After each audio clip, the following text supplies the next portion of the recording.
Hoje vamos conversar sobre o tema Cada filho é um e não iguais. Por que eu trago este tema?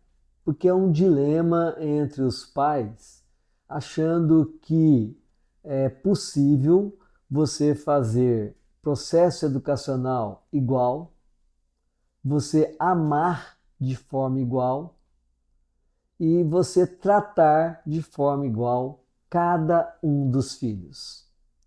Esta é uma visão que leva ao sofrimento do pai e da mãe, ou daqueles que adotam como pai e mãe, ou daqueles que são responsáveis direto, avós, tios, que acabam tendo que colaborar no processo da construção educacional de uma criança, de um adolescente.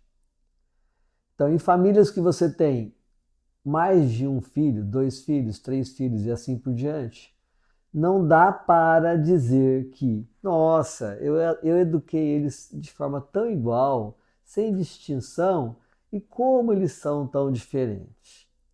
E aí, geralmente a gente remete essas falas a uma demanda biológica, como se isso tivesse a ver a biologia. Se fosse a biologia, pior ainda, aí seria realmente formatado, codificado no código genético.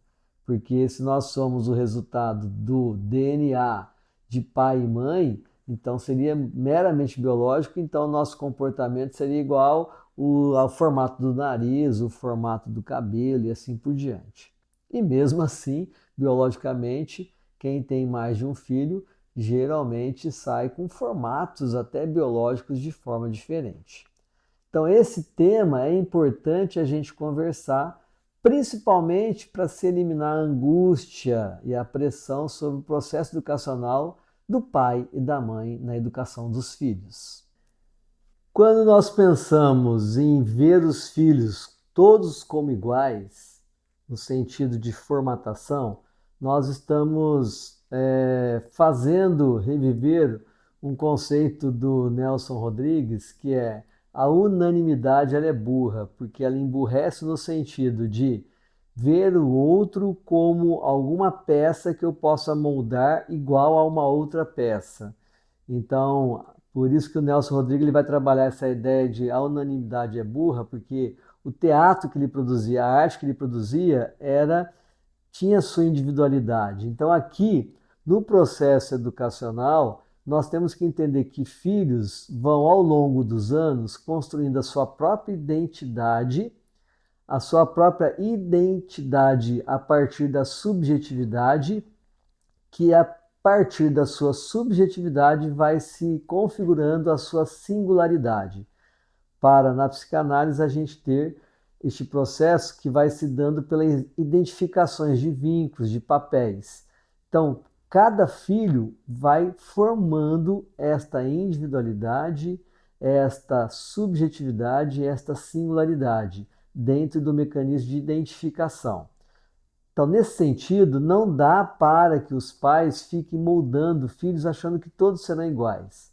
E é interessante que aí vem esta fala: nossa, mas nós criamos todos da mesma forma e eles saíram tão diferentes.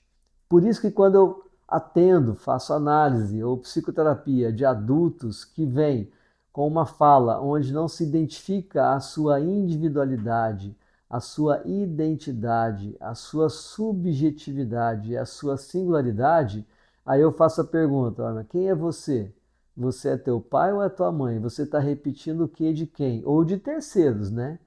De ídolos, de lideranças, do que alguém está propondo nas redes sociais. Fica papagaio, porque não construiu a sua autonomia na forma de ser. Então, é assim que se deve proceder pai e mãe, pensando que cada um é um no processo educacional e cada um será diferente do outro. Não dá para comparar com as questões biológicas, com as questões genéticas, que aí faz com que todos tenhamos traços semelhantes biologicamente. E mesmo assim, há filhos do mesmo casal que saem bem diferentes um do outro e até às vezes sem muita semelhança com pai e mãe.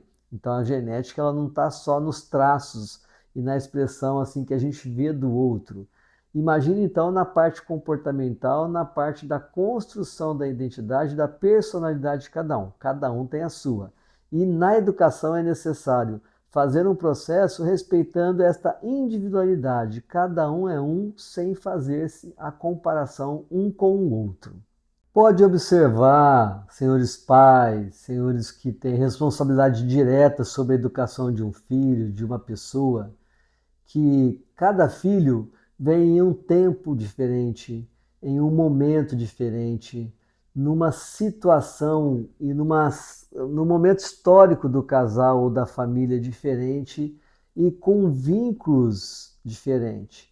Só para entendermos, um casal que tem um filho ou que gera um filho logo em seguida ao casamento, ele vem com um tipo de expectativa, com um encantamento imediato de um casamento.